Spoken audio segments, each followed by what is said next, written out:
friends. Welcome back to the Terror Podcast. I'm your host, Erin Monahan. I'm a writer, coach, professional feminist killjoy, and the founder of Terra Incognita Media.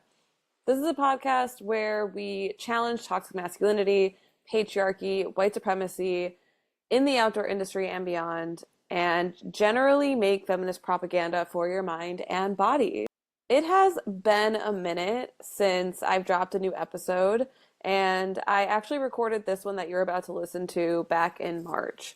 So I just wanted to say hi. I'm coming out of my 6-month or so hermit crab hiatus.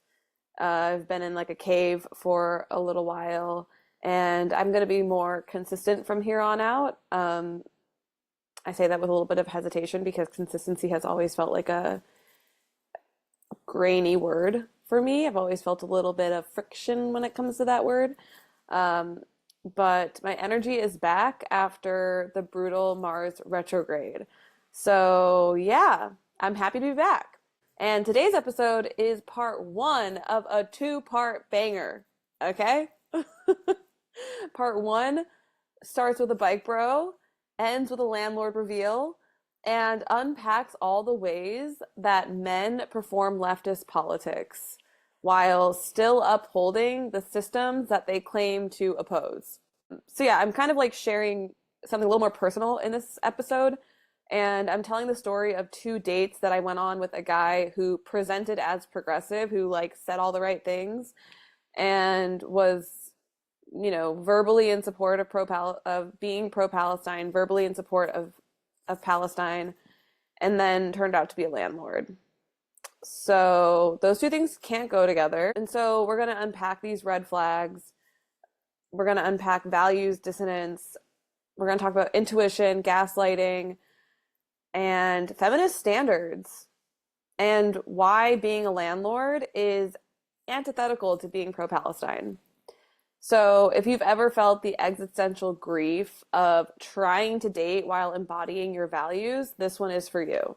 And then in part 2, I connect the archetype of Lilith to this experience, and then to I love the archetype of Lilith.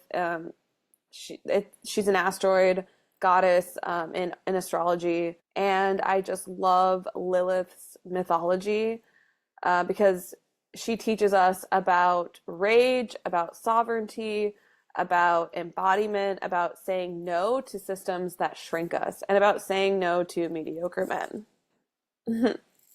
I'm also going to share and analyze a powerful quote by Bell Hooks because it's relevant to what I go into in part 1. And I discuss what it means to choose your values over being chosen by a man, over partnership, over following the script of cis hetero patriarchy, and doing that even when it is lonely or feels lonely at times. So yeah, I basically in part 2, I'm going to take everything that I learned from this mess and bring it into a conversation about Lilith, the patron saint of men are trash. And so we're going to get witchy, we're going to get real, and we are going to talk about what it means to say no, to stay embodied, and let our rage be our guide. But first, let's talk dating red flags, the hypocrisy of dating outdoorsy bros, feminist discernment, rent extraction, and economic justice. Oh, and before we dive in, I have something exciting to share. So next week, I'm officially relaunching my signature workshop, Toxic Masculinity in the Outdoor Industry. If you have ever felt unsafe, dismissed, or fed up in outdoor spaces that claim to be community-centered or community-driven, and you find out that it's a bunch of bullshit, if you've been wanting to dig deeper into how toxic masculinity shows up in the outdoor industry, at the trail, at the crag, at the gym, and you want to learn how to disrupt it, this workshop is for you. I'm really proud and excited about what we're going to be unpacking. I'm always learning and tweaking the information. And yeah, stay tuned for all the details that are coming next week. I'll be dropping info on how you can sign up. So without further ado, let's get into the episode.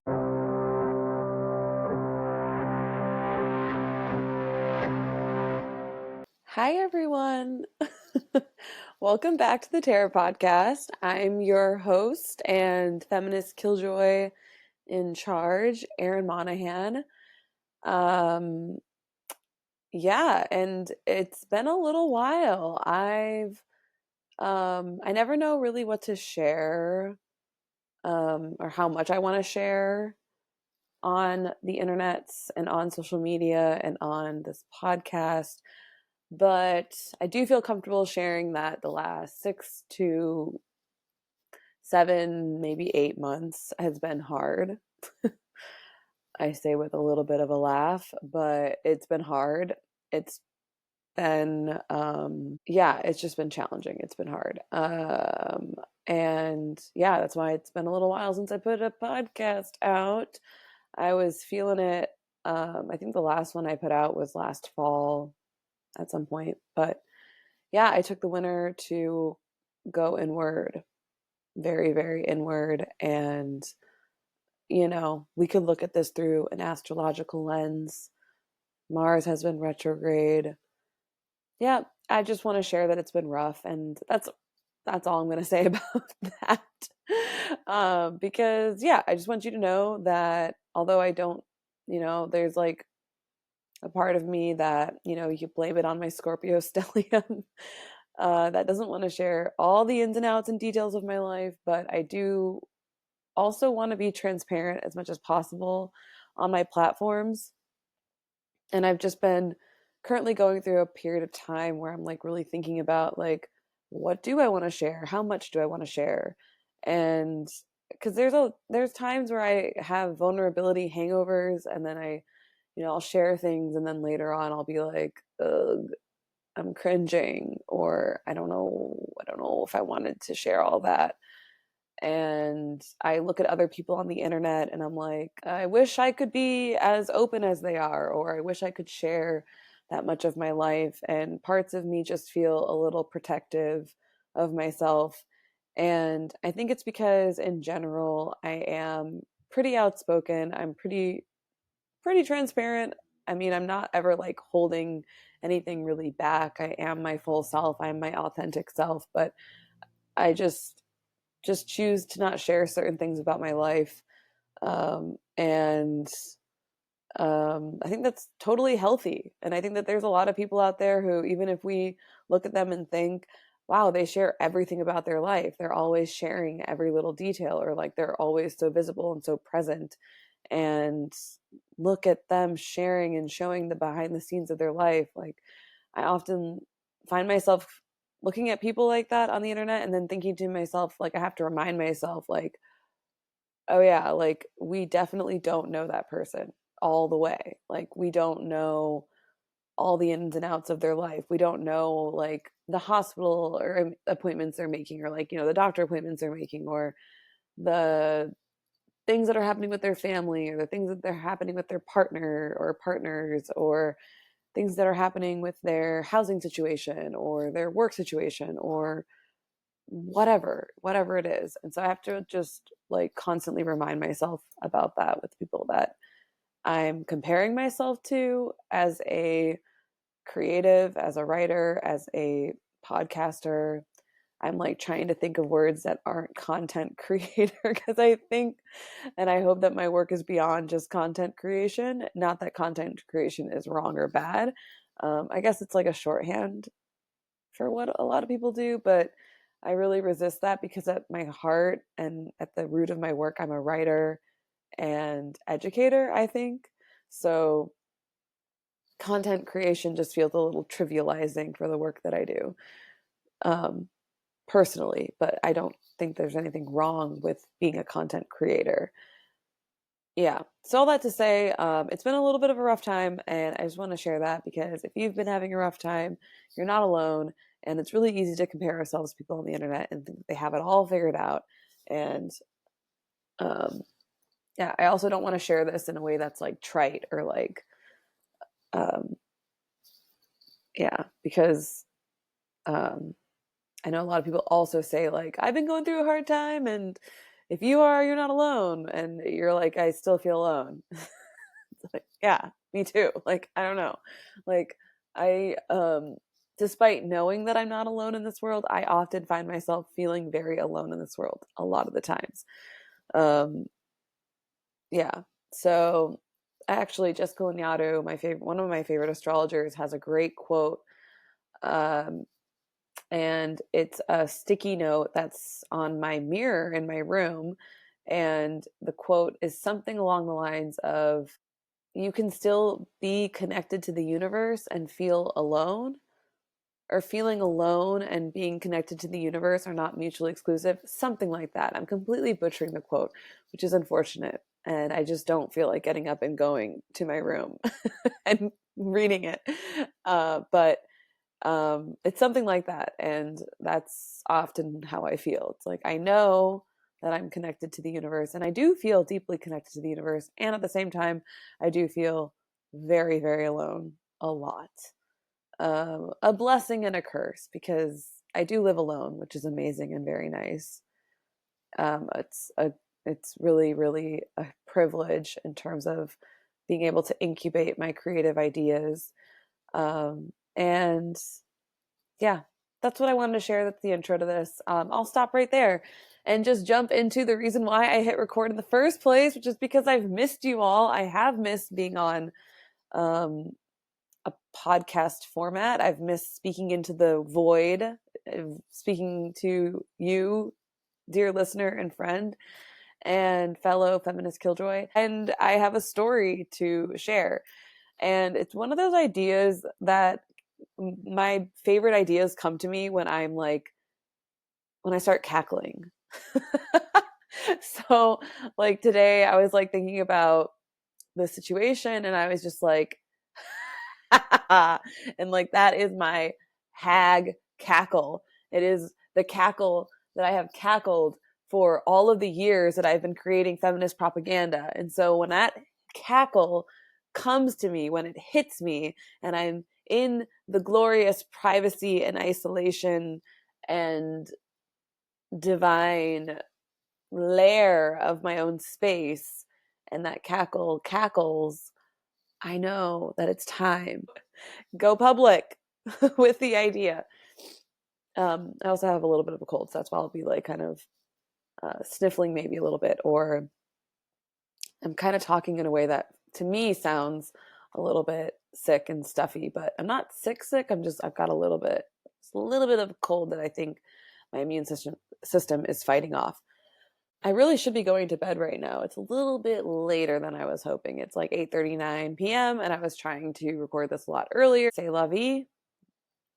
I picked up Vietnamese food because I was too tired to cook or go to the grocery store and then cook. Couldn't do those things today. Didn't have it in me. But went to this delicious Vietnamese restaurant down the street, and now I'm full and I'm feeling ready to tell you about, drum roll please, a date or two dates that I went on with a bike bro who is also a landlord. And how the fuck did I find myself in this situation, you may ask? Well, let me tell you.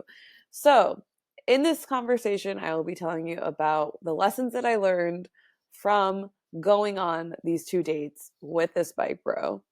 And then I will connect this to the Lilith archetype.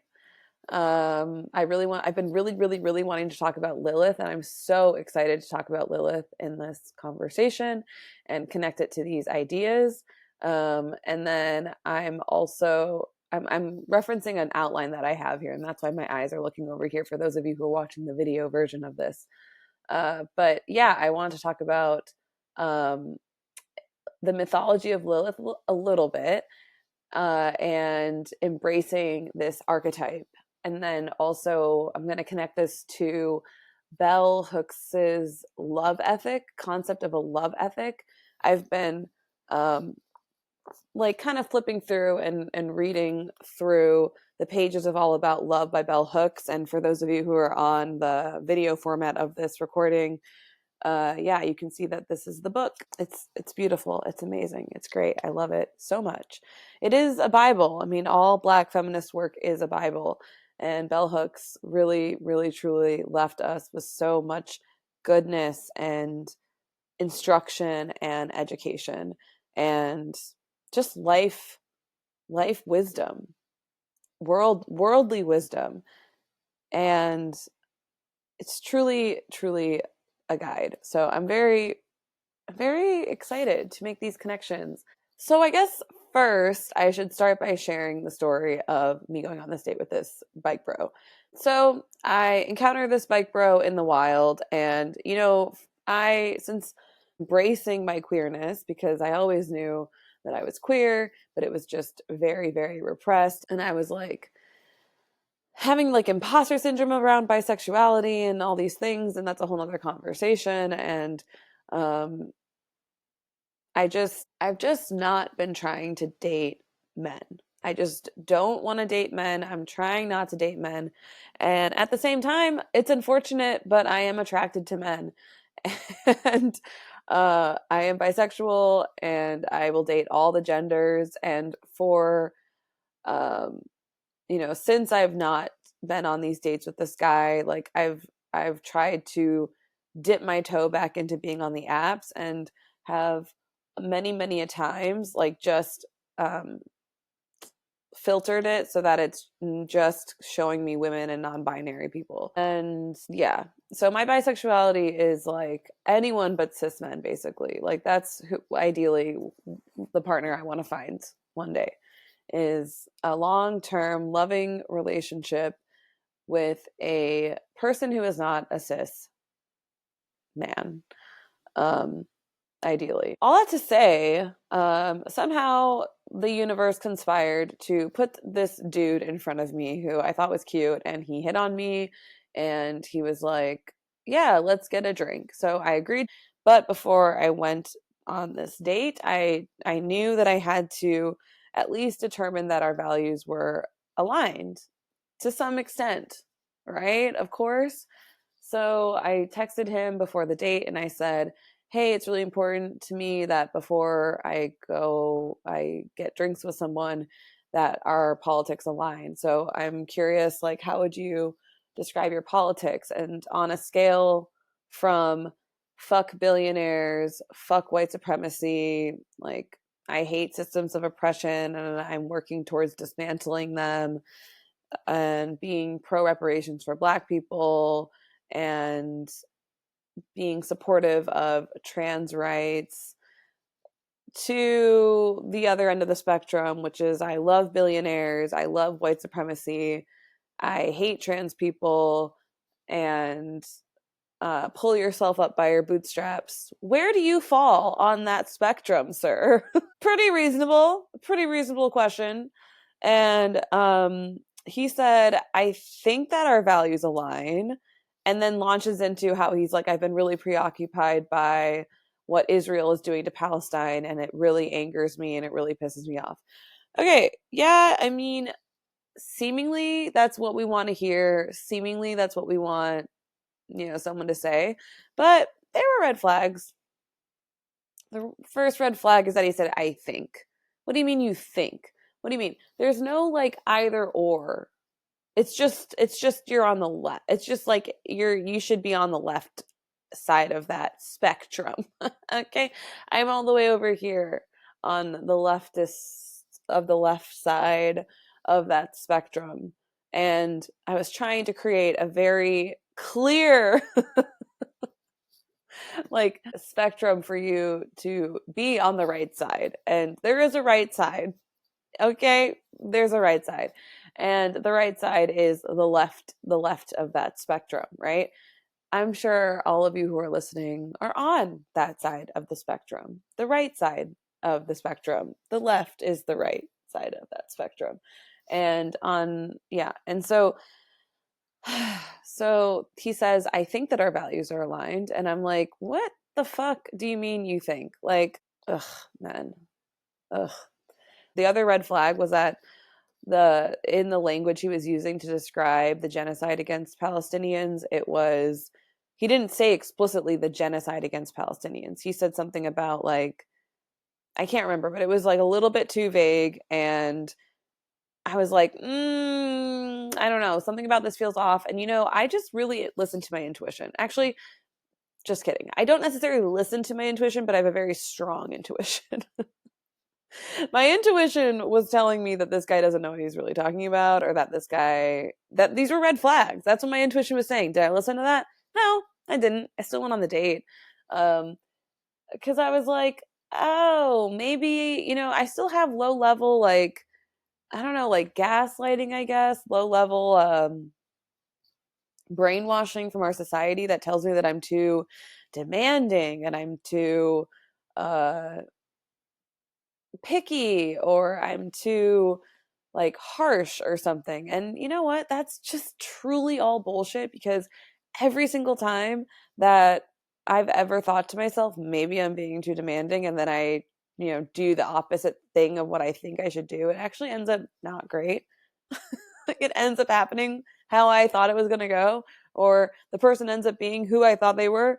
And yeah, I do think that I have a strong intuition. I do think that after thinking about it after some time, I'm a little bit psychic, because I knew how the situation was going to play out. Did I know this guy was going to turn out to being a landlord? No, not at all. But is it surprising? No, no, it's not. And I share this story on this platform because I don't want you to make the same mistake that I did. I don't want you to think that men have good intentions.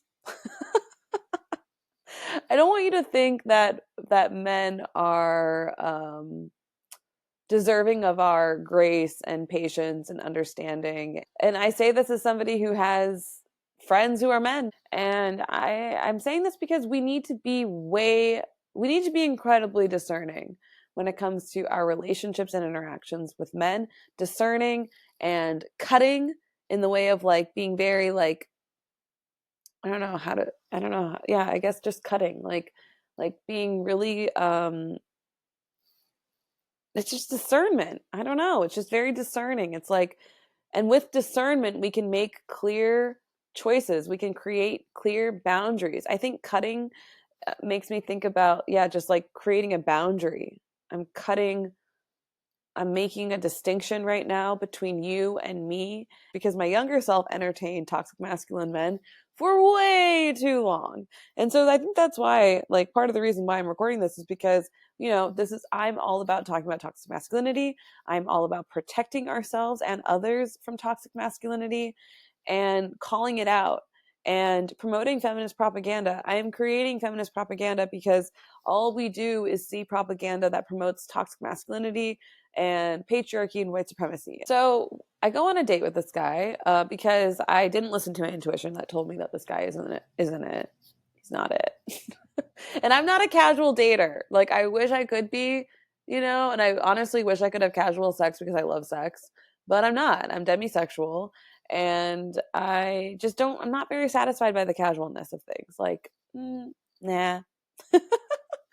um yeah, and I just think for a while I like really really like felt shame about that, or like felt like, oh, like I should be like more casual, or I should, because that's cooler, because you're cooler if you're casual, or like you're cooler if you can have casual sex, or like you're more feminist if you can like detach in that way, or like just have sex for the sake of having sex. And it's like, that's great, that is amazing if that's fulfilling to you, if that helps you, if that's something that you want, or if that's something that fulfills you in some way, or whatever.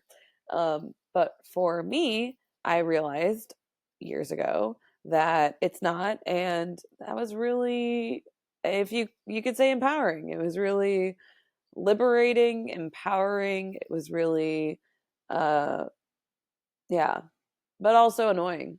Also annoying, because I do love sex. But that's what vibrators are for. So I go on this date, and yeah, no, I didn't pay for my drinks. I definitely stood there and waited for him to pull his cash out at the bar. I was just like, do do do, do do do do do, looking around, just looking at him, staring at him expectantly. No, it didn't take long for him to pay. Um, yeah, so chivalry is not dead. So, anyways, all that to say, if a dude asks you on a date, it is not not feminist for them to pay. And in fact, I think that men should pay for shit.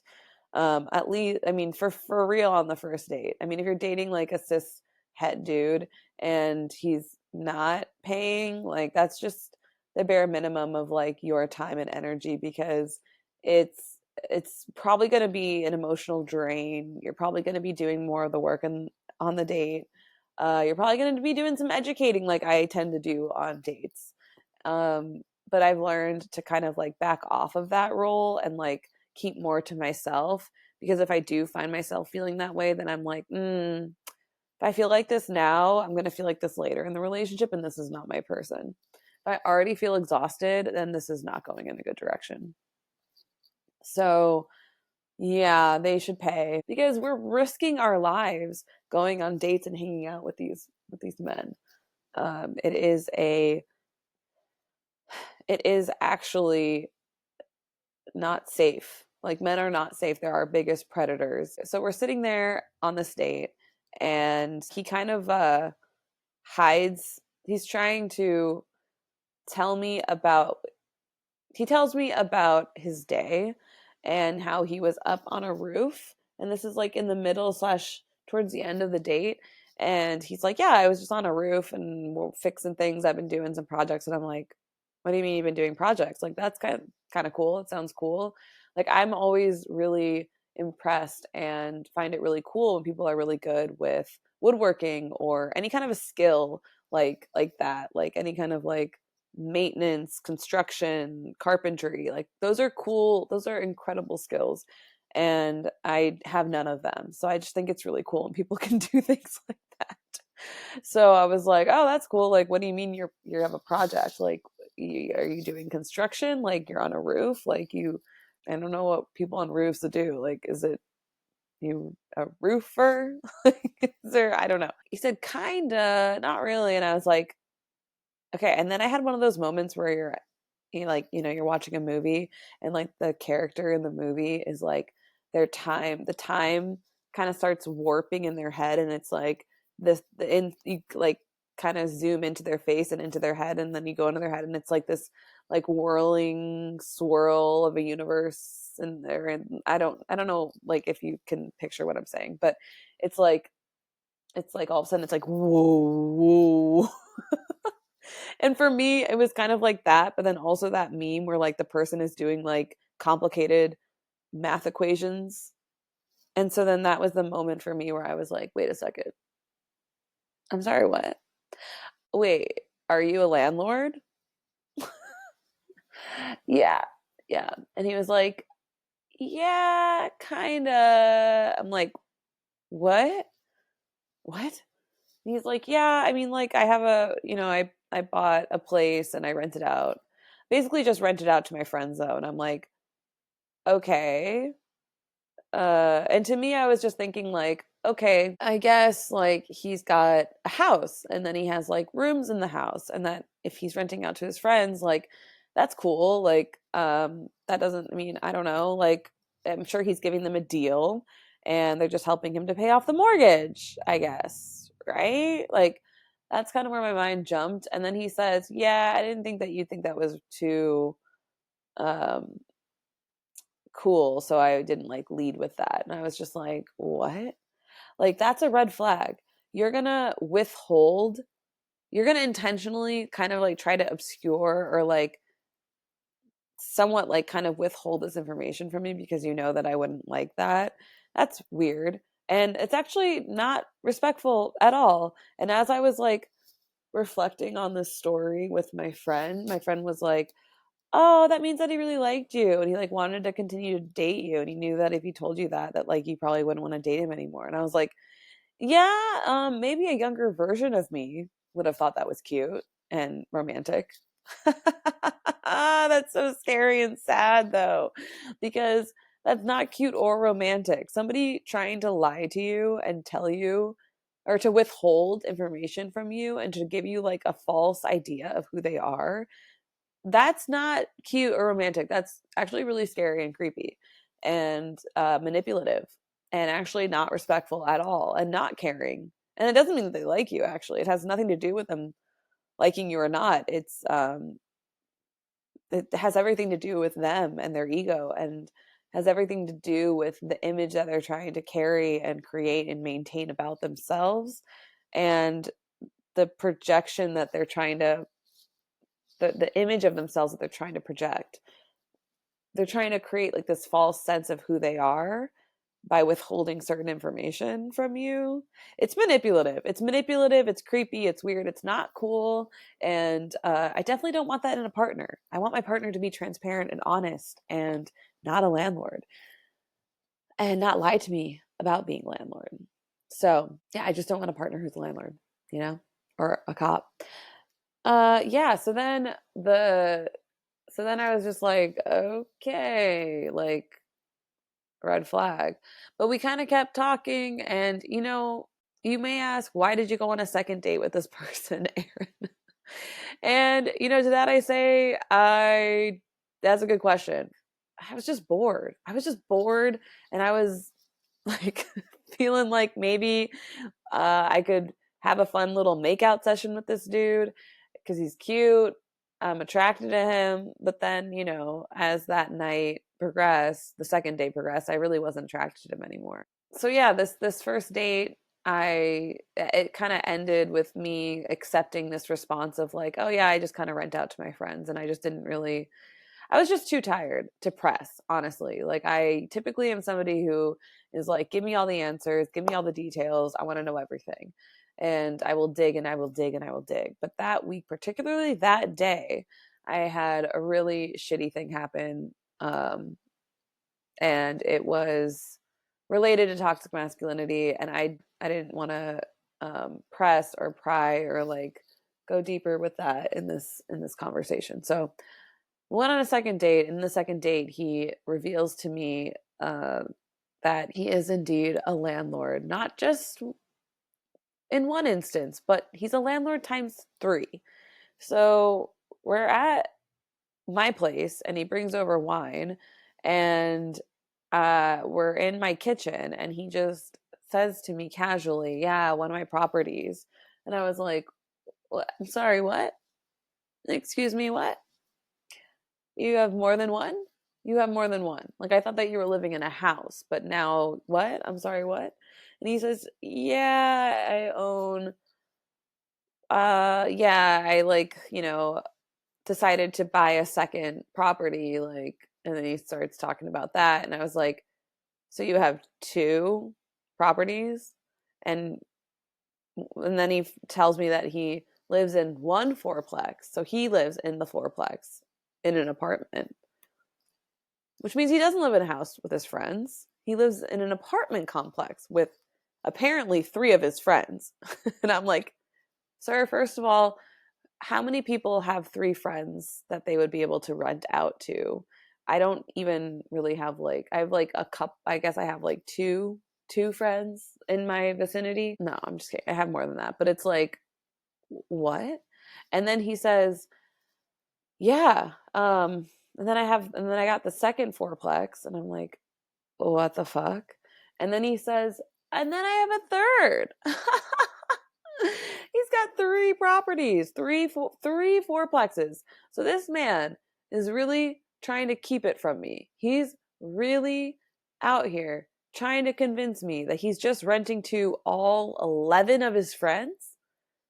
He's got 11 friends that he's renting out to? That's fucking okay. Okay. I don't even, it's fucking bullshit.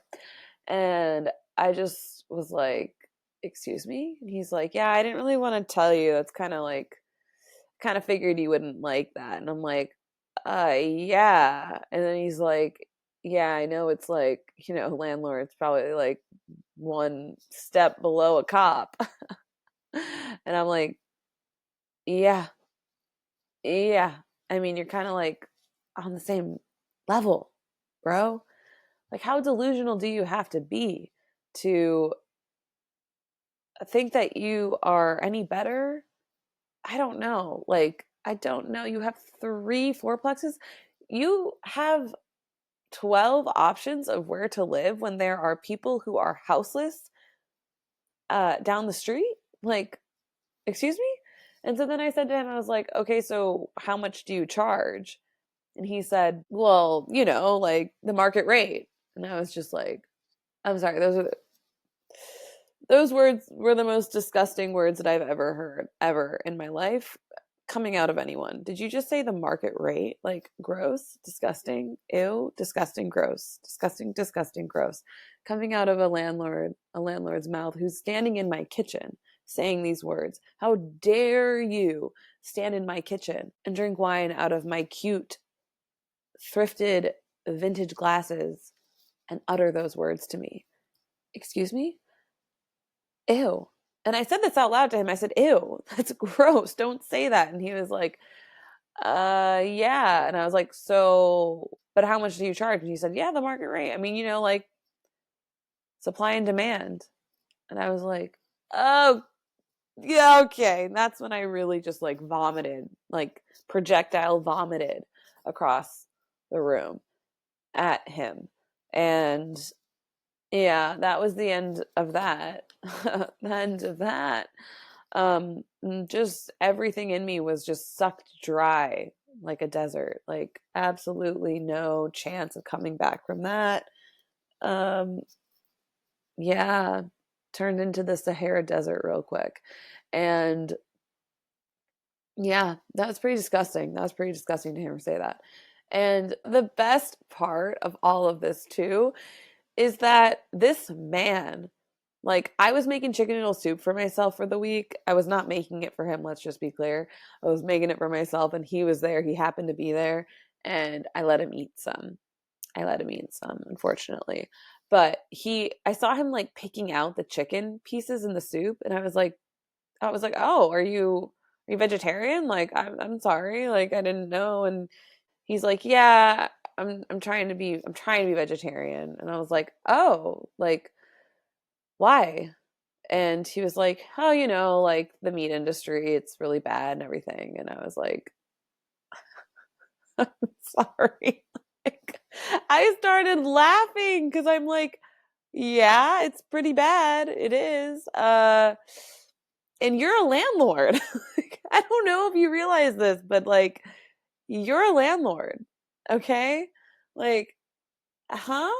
Like, you think that you're like connected to your values right now in this way? Like, I don't know. I feel like people like men like him are like, oh, I'm doing this really, really shitty thing over here and I'm being really, really shitty, but like I'll do all these other things that are like really good that will like cancel out my shittiness. Like, that's just not how it works. That's actually not how it works, my friends. You can't be shitty in one area of your life and then be like doing something that you think is good and moral over here to like cancel that out. No, no, no. It's still really fucking shitty. So him exploiting the fuck out of people and extracting from people, extracting so that he can build wealth, his own wealth, and hoard his own wealth. Yeah, it's really fucking shitty. And being vegetarian sometimes, when it's convenient for him, doesn't cancel that out. But this is so hilarious to me because this is something that anti-racist educators will say all the time. Like, you will draw the line at animal cruelty, right? There's that meme that has done its rounds on the internet that's like, you'll draw the line at animal cruelty, but you won't draw the line at white supremacy. Because being a landlord is being in alignment with white supremacy and patriarchy. And this is something that I've learned from anti-racist educators like Erica Hart and Black feminists. And as as a um as something that I just want to share all the time, anything that I share, all of my feminist analysis, all my feminist propaganda is rooted in the fact that I have learned all of what I know from Black feminists, whether on YouTube or books or social media. Um, yeah, Black feminism has taught me everything I know about these issues. So nothing that I'm saying is something that I created out of my head. These are just like facts and knowledge and things that I've learned over time through reading Black feminist texts and absorbing Black feminist thought and theory and listening to Black anti-racist educators talk about these issues or reading their work that talks about these issues and talks about racial capitalism. And this is wild. This is the epitome of that concept that for a lot of us who are white, we will, um, yeah, and I'm including white women in that because it's just a white person thing in general. We'll draw the line at animal cruelty, but not white supremacy. And so, this man saying that he's a vegetarian after telling me, after uttering the words supply and demand, that's fucking wild. But not really wild because that's just white men for you, you know? And so, what I've learned and what I didn't do in this situation, which I regret, is I don't know. It's like whenever I try to date someone or if I'm like on the apps, like I'm always asking these questions and trying to really figure out how this person's brain works and who they are. But it's really, really hard to get to know someone by just asking questions. Like I've been trying to think of like, and I've been trying to perfect like the magical questions, the magical code that will unlock like who this person is through their values, like what their values truly are before you even get them in person. Because I am so sick of wasting my time. Like, I don't know. Like, my therapist would say, no, you didn't waste your time. You learned so much and all these things. And it's like, yeah, true. I mean, in this situation with this landlord, I did discover a lot about myself in some ways. I mean, I discovered, which I already knew, but I discovered that I will absolutely stand in my values staunchly and put up a boundary and tell someone, no, I'm not going to date you, no matter how cute they are. He really wasn't that cute. And especially not after hearing about all this, especially after finding out he's a fucking landlord. So yeah, it's there's I guess, I've tried to figure out like the magical set of questions, but then at the same time, people are going to tell you what you want to hear, right? Which is crazy to me, which is wild, which is wild to me. People are going to tell you what they want to hear because it's like for me, like I'm not trying to tell you what you want to hear. I'm trying to tell you exactly who I am and what I think because I'm not trying to please you. I'm trying to find connections with people who are really aligned. I'm trying to find authentic, genuine connections and relationships. And I can't do that if I'm being fake or dishonest or deceptive or manipulative or misleading. Like, ugh, it's so fucking annoying. So the next day after this date, um, I ended up I was like, okay, well, I have to like officially like figure this out. I have to like, a part of me gets a little delulu and was like, well, maybe if I confront him in a, more directly about all this, like he'll just divest from his properties. And this is me like being, I don't know, like I've always been like a hopeless romantic in some ways. And um whatever. I think it's pretty funny. I think it's really funny because it doesn't hurt anybody and it's fine. I get a little delulu in my relationships, or like potential relationships, and that's okay. So to me, I was like in my head, like, well, maybe he'll just divest from all of his properties and he'll offer, he'll like he'll start investing in mutual aid and creating mutual aid through his properties and he'll figure something out like that and he'll um provide housing options for people who have been really marginalized and dispossessed and people who have criminal records or who have felonies or whatever and can't find housing or who have bad credit or whatever. Like maybe he'll do something like that. And that's in my head. Like, oh, that's my version of like being a hopeless romantic is like the guy who like in the rom-com when like the city girl and like the country boy like meet or something. Like my version of that is like in this situation is like me and the landlord, but like the landlord becomes really leftist and like divests from his properties and does the right thing and like makes all these radical changes to how he creates wealth or creates security for himself and like gives away all of his unethical, you know, like hordes of like investments or whatever the fuck. You know what I'm saying? So the next day I thought that, I would text him and just to clarify, I really was curious. I was like, do you even realize that like Like I was actually thinking to myself, like, does this person actually think, does he really realize that like his like pro-Palestine values, his pro-Palestine, these spoken values being pro-Palestine, like are actually antithetical to him being a landlord? Like you can't be both. It actually isn't possible. Those two are in opposition to each other. So I was genuinely curious, and so I texted him this. I said, I've been thinking about how you said quote unquote supply and demand. And I'm wondering if you realize that believing in that and holding that mindset to justify how you move through the world and the decisions you make as a landlord is antithetical to your pro Palestine beliefs.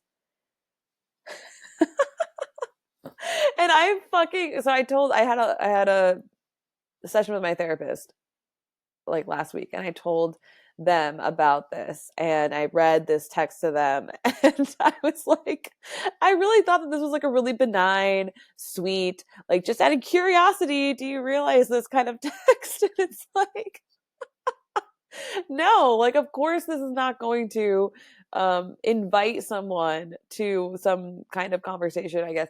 I don't know, for me it's just like, yeah, whatever, like I'm just curious, like do you realize that these two things are completely like contradicting each other right now? And then my therapist was like, yeah, you like basically stuck a knife up and you're like, do you realize that these are in contrast to your spoken beliefs, to your spoken values? Do you realize being a landlord is antithetical to being pro-Palestine? With like a knife to their neck. And I'm like, oh yeah, I guess so. I guess I was just like, yeah, well, it's not my person. It's not my person if they can't, if they get a little too, if they feel threatened by that, if they feel attacked by that. Because just so we're clear, supply and demand is antithetical to being pro-Palestine because it's relying on a model of scarcity to make money. And right now, the housing crisis is at an all-time high, and so is houselessness. But buying three properties when people can't even afford to rent a room is incredibly excessive, incredibly greedy, and awful and evil. It's evil. It's honestly evil.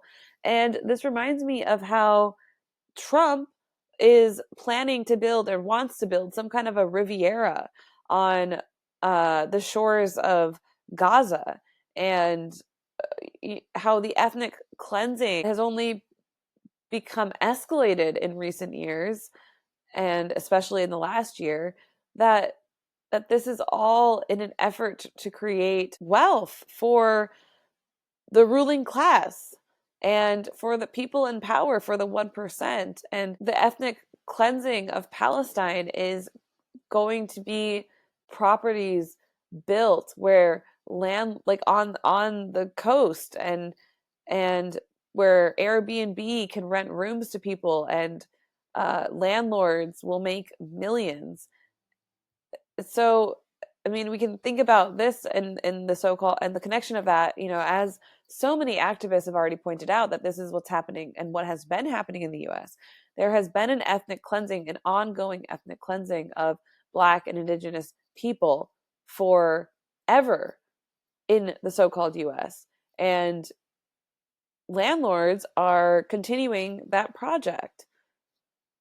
There is an active, ongoing genocide and ethnic cleansing of Black and Indigenous folks here in the so-called US. And gentrification and landlordism is perpetuating and upholding that system. Landlording is inherently built on a manufactured scarcity model, which directly contradicts anti-colonial, anti-genocide, anti-oppressive politics. And this idea of supply and demand is a justification, it's a capitalist justification for extraction. It assumes that people should have to compete for basic survival needs, which is the same logic that justifies everything from rent hikes to water privatization. He's basically saying that his philosophy or his mindset is profit over people, when being pro-Palestine means that you're putting people first. You put people over profit. So I'm just like, it's just wild to me. And I, yeah, it's just, I guess it shouldn't be wild to me, but to just have this person be so just in my face with these contradictions and then like be standing there like, what? What? I just not doing anything wrong. Just trying to be a good guy. Just trying to be a nice guy. Like, oh, fuck yourself, sir. With a cactus. And so he didn't even respond to this text for a day, for 24 hours. And then after that, I was like, okay, well, I need the closure for myself. So I will just say, I will just end with a text that says, it seems like you're disengaging from this. I'm going to take your lack of response as your answer. It was nice to share some time with you. I'm wishing you well. And because as a human, it's like, yeah, I'm wishing you well or whatever. And I'm wishing you divest from your properties, bitch. And I I just didn't feel like I really thought about like maybe like sending him like a text that would like, go in on calling him out for his rhetoric of supply and demand and like really like tell him why it's wrong and why. But I'm like, I don't need to do that. Like I need to. That's me choosing to save my energy because he's not worth it. Like even was if he was worth it, he would have said something meaningful. He would have, well, first, I mean, yeah, he would, like, I believe people can change and I believe people can surprise us, but he didn't surprise me at all. He was just a typical white dude, a typical bro who thinks that he's all about the environment, who thinks that he's really great by like being vegetarian and voting for local politics. And he like drives, he's culturally appropriating lesbian culture by driving a Subaru. So that's another red flag. But yeah, so then I sent him this text and I was like, yeah, wishing you well. And then 2 days later, he sends me a text that says, sorry, this week has been nonstop. It was nice. I enjoyed spending time with you too, or something like that. And that's it. And it's like, okay, you are such a coward. Like, how are you such a coward that you're just not even going to acknowledge like my question about your values being in conflict? Like, oh yeah, and then in my text to him I did also say that our values seem to be misaligned, and he didn't even say anything to that. And it's like, yeah, no, I'm definitely not surprised, but it's like, um yeah, I would like to be surprised, like I would like to be. But this is why I'm a political lesbian, and this is why I should really stop dating men, like truly, and start saying no to them. Because this is a pattern that I've noticed when dating men, is that they will just disengage when they're being held accountable. Like holding men accountable is like the scariest thing for them. The scariest thing, I think I saw a meme that was talking about this too, actually. So, but the scariest thing for us when it comes to our relationships with men is that they will hurt us, they will harm us, we will go through an emotional, psychological, physically abusive time. Like my biggest fear by dating a man is that I will be wrecked emotionally and psychologically. And like the stats are high, or I think it's like, I mean, the last time I checked it was like 1 in 4 women experience intimate partner violence, and then it's even higher for trans women. I think it's like 1 in 2 or something like that. And you can go to freefrom.org to learn more about that, because they are advocates of ending gender-based violence. And it's an incredible resource. Um, so, so yeah, like our biggest fear is our emotional, physical, psychological safety when it comes to our relationships with men, or our biggest concern are those things. And then the man's biggest concern is being held accountable, being called out on their bullshit. Like their biggest fear is being called out on their bullshit and being confronted with their contradictory values, spoken values. Yeah. And then just like having a mirror put up to their like bullshit. Yeah. And that's what happens is like I will be that mirror. I will gladly be that mirror. And these men crumble and their politics crumble in the face of any kind of questioning. And to me, that's love. Like that's care. Like questioning somebody and being held accountable and being able to listen and receive feedback and then being able to sit with that even if it's making you uncomfortable or being questioned and being able to experience somebody questioning you or challenging you. And I want to be challenged in my relationships. I want somebody to challenge me and to hold me accountable when they're seeing a contradiction or when they are seeing a disconnect between what I say I'm about and then what I'm doing. That is the partnership that I'm seeking, that I want to manifest, that I would love to have in my life. Those are the kinds of friendships and relationships that I strive to cultivate and maintain and nurture and care for. That to me is true love. But whatever this guy's doing, that guy, no, no, that's not care. That's not love. I mean, but that makes sense though, because if his whole fucking ethos is supply and demand, then like, what does that tell me about how he's going to be in his relationships? Like, you can't, no. Mm-mm. Like, it tells you so much about a person. The way that you are in your, it's just you, the way you are at your job, at work, in your relationships. It's all connected. It's all connected. How you deal with your money, it's all connected, my friends. So this is all getting much longer than I imagined, of course, because I just talk and talk and talk. But I was going to make a connection between Yvon Chouinard and Patagonia and his billionaire status and the way that Yvon Chouinard likes to kind of like hide from his billionaire status and hide just how much fucking wealth that fucking douchebag has.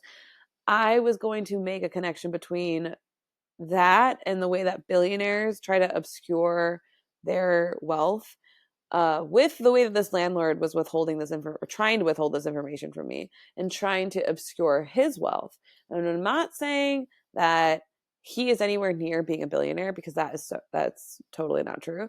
But there is a connection here between this like kind of like greenwashing identity that this landlord has, and then also the greenwashing identity of Yvon Chouinard and other billionaires that I've been reading about in this book called Billionaire Wilderness. And I've been wanting to do an episode on this, and I might just do that in the next episode. Please let me know if that's interesting, and I will go into that in more depth in the next episode, maybe. Please let me know. But with for the interest of time and things like that, and I will just save that for another episode because I do really want to talk about Lilith.